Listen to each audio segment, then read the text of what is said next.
What did the Pope's librarian say when he first saw the rings around the planet Saturn? They initially thought the planet had ears. Ah, yes. That was Galileo. I mean, I don't think he actually thought it had ears, because Galileo was a genius. No, he thought like a jug. Ears in the sense of a jug ears, wasn't it? Yeah. No, that's Galileo, who was sensible. They are I'm remarkable. talking about the librarian of the Pope. Do you know... He genuinely believed that it was possible that after Christ's ascension into heaven, the rings of Saturn were where he put his foreskin. Ah, yes. Now, you may think, oh, I'm trying to mock the church. This is all nonsense. But Christ, of course, was a Jewish boy, and like all Jewish boys, on the 8th day of his birth, he was circumcised. 50,000 miles across. They Imagine didn't know. that size. They weren't aware of that. I need a peg to hang this massive foreskin on. I've got new respect for Jesus. That's some girth. His name was Leo Alatius, and his essay was called De Praeputio Domini Nostri Jesu Christi Diatriba, a diatribe, a discussion concerning the prepuce, foreskin, of our Lord Jesus Christ. This is how to interest teenagers in astronomy. this is how quick I've been missing. Is it out there as a relic? Well, like all the relics, there are 18 places who claim to have the one true holy foreskin. Oh, they really? Christ, yes, there are. Catherine of Siena was one of the weirder of the saints. She believed that Christ gave her his foreskin as a wedding ring in their mystical marriage. What a gift. After her death, her hand was cut off and became a relic with its invisible foreskin on it as a ring. She was an extreme anorexic, a peculiar woman. She also actively sought out degrading experiences. She once drank a cupful of cancerous pus from a woman who had abused her. So naturally... Has she appeared on Mock the Week?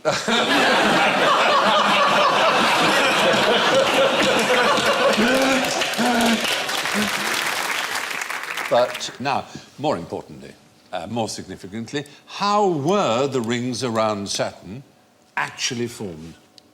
I'm going to play the card there. You are right. You're a true scientist. The fact is, nobody does really know, do they? There are two sort of major...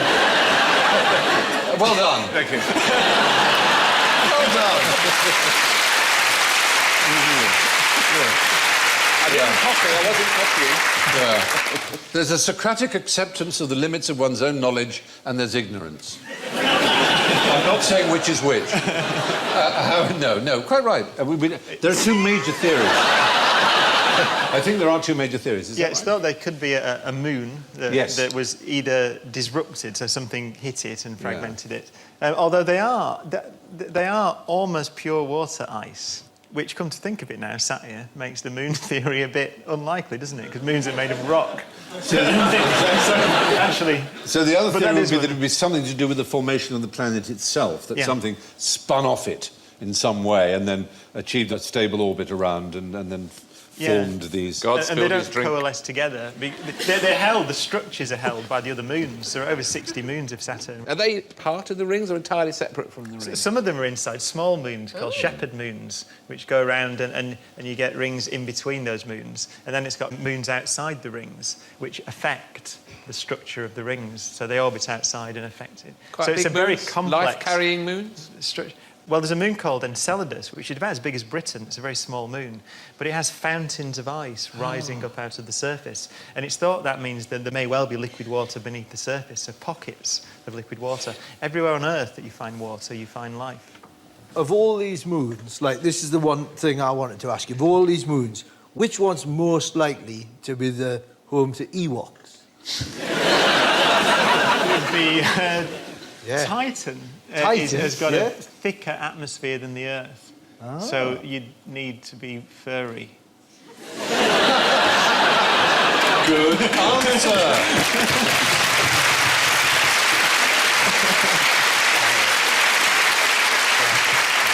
We just have to destroy the one that has Jar Jar Binks on it, though. That's what variety of lettuce did they serve on board the Titanic? Iceberg.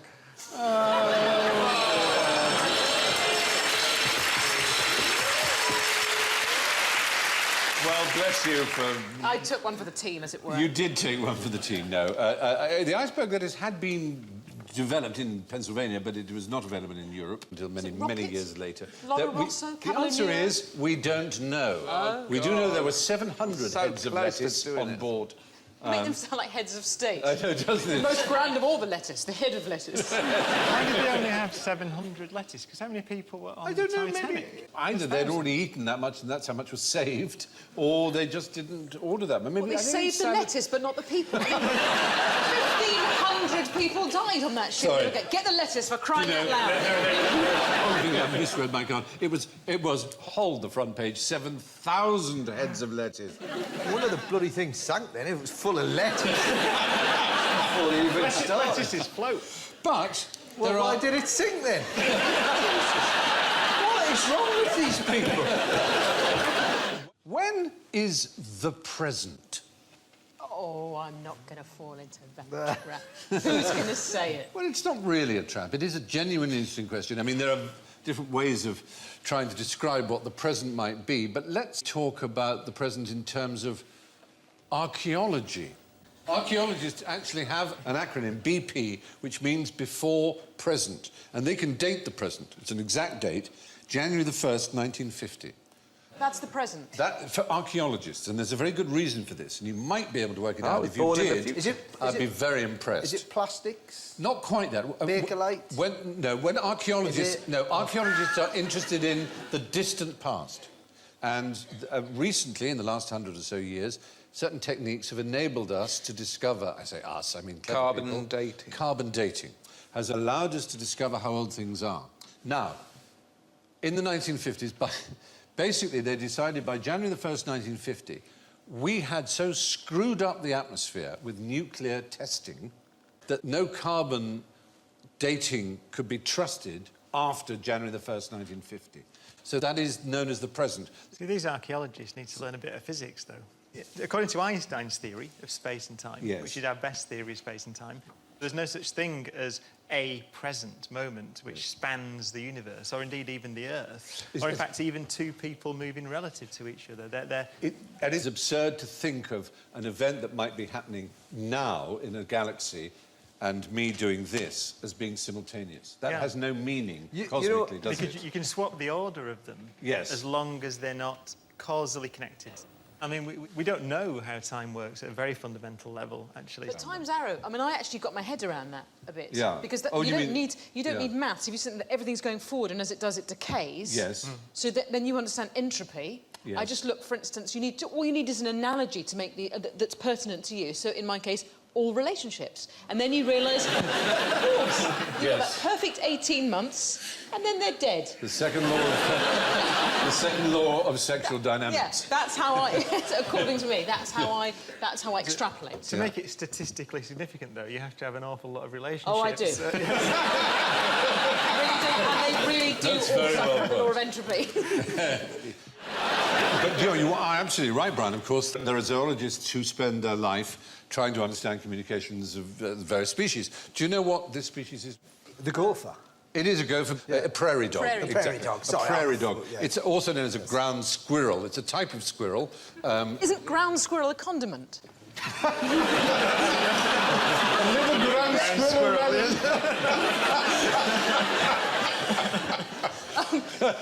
I'll tell you what, he's only making that face because he's got Philip Schofield's hand up his bum.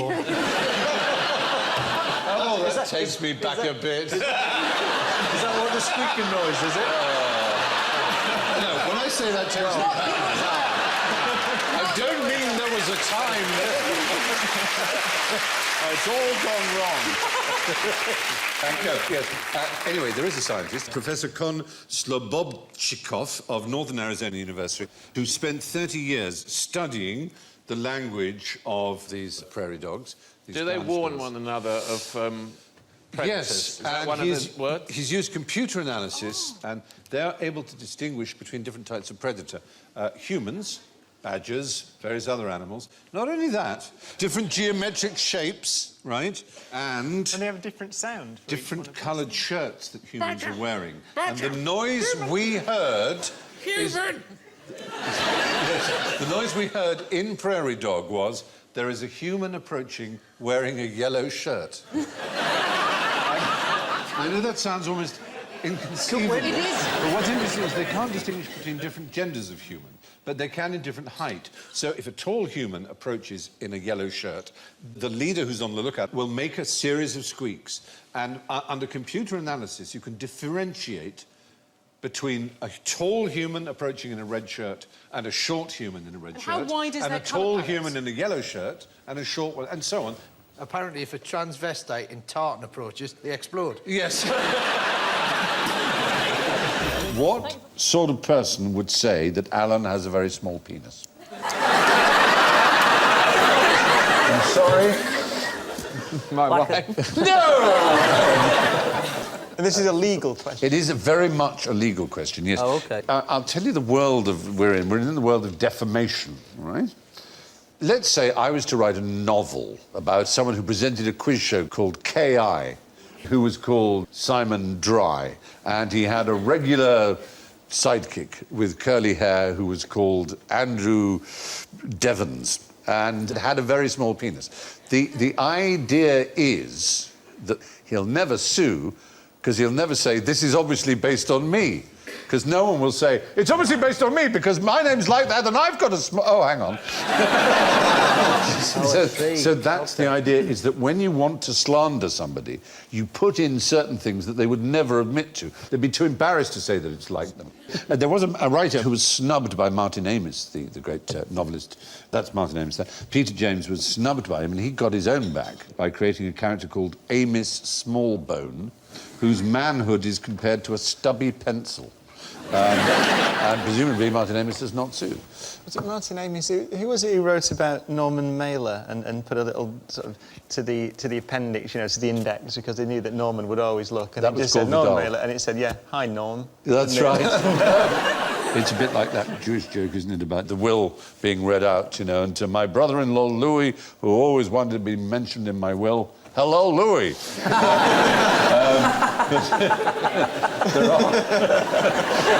how do we get away with that as stand-up comedians when someone heckles you and you have a go back and you say something in front of a room of, you know... Well, it's a kind of understood contract between an audience and a comedian that, Right. that someone heckles and you go, if I want any shit from you, I'll squeeze your head or whatever. Yeah, You know, some What's that?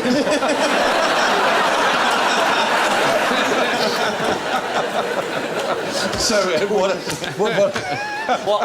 What else would you say? What other things? Just an example. Give away my best heckle remarks. But what I mean is, if you made a joke heckle, that's not defamatory. I think that's the point. Tit for tat doesn't stand up in court, does it? No, I don't think so, exactly. He started it. Yeah, that sort of exactly. thing, But there are various defences. And in the case, which is an obviously untrue one, of Alan's small penis, for example, one defence is the truth. The person does have a small penis. The other is parliamentary privilege. So a member of Parliament can get up and say, Alan Davis, Mr. Speaker, has a small penis. So Another member of Parliament got up and say, he's a grower, not a shower. The point is, you couldn't sue either of them because under parliamentary privilege, there's no action that could be taken. There's increased privilege in peer-reviewed scientific journals as well. Oh, that's privileged. Yes, it is to some extent. So that if you're quite rude about a fellow scientist... Yeah, as long as it's in a peer-reviewed journal and it's not malicious, then So- you're allowed to do it, in the interests of freedom of debate. I could publish a paper reviewed by my peers about your penis, and I would be relatively immune unless I was being malicious about it. Right. Now, that's the phrase, of course, they use in American defamatory law, is absence of malice. If you can prove absence of malice, then you can say almost anything, Yeah. which allows... I like his small penis. That's a It's film. very, very tiny, but it's wonderful. The rules on a pirate ship. Rules? Yeah. What sort of rules would they have? Obviously, they've got a captain. Yes. So he's in charge. So I imagine he gets most of the gold and whatever they find. Well, oddly enough, now, they had two senior officers, the captain and the quartermaster. And the captain could be vetoed by the quartermaster on all matters except battle, except rules of engagement when fighting. And they had strong laws. And the quartermaster was, he was about how much they divvied out, including he decided how much the captain got. The captain had no special quarters. He didn't have a, wonderful room such as you imagine in movies. So it's not exactly hierarchical. It's kind of a rule of two, the quartermaster and the captain. Otherwise, it was more or less a democracy in a strange sort of way, but with strict rules. For example, in Captain Bartholomew Roberts' ship, the Fortune, there was no gambling. It was like a boarding school. No smuggling girls into the dorm. No playing music on a Sunday. And lights out at 8 o'clock sharp in the evening. Rubbish being a pirate. I know. That's not quite what you imagine. My is dad, it? the captain. That's rubbish. Where are you going to smuggle these girls from, anyway? That's true. If you rescue one from the sea, no. When it came to women aboard, the articles of Captain George Lowther, who was a famous pirate of his day, said, if at any time you meet with a prudent woman, that man that offers to meddle with her, without her consent, shall suffer present death. So meddling with a prudent woman without her consent got you death. So they really were very strict with each other. So meddling was rape, really? Well, I think essentially we're talking that about rape. Lost its meaning by the time Scooby-Doo came exactly.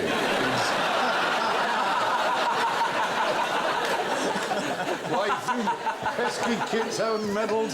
Notorious gang rapists.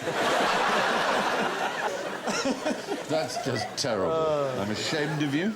Why is the pirate voice similar to the farmer's voice? Why is there something? Arr! Get off my land! There's one man responsible. Right. Do you know who it is? It'll be a film actor. Yes. Oh, OK. Treasure Island. He played in a great performance of Treasure Island. And in fact, Tony Hancock, the great comedian, he first started out as an impersonator of this actor. Lawton? No, not quite as well known as Lawton. In his own day, he was very, very well known, but now less well known. Anybody? Someone we've mentioned on QI before. Hang on a minute. The chances of Alan remembering it are...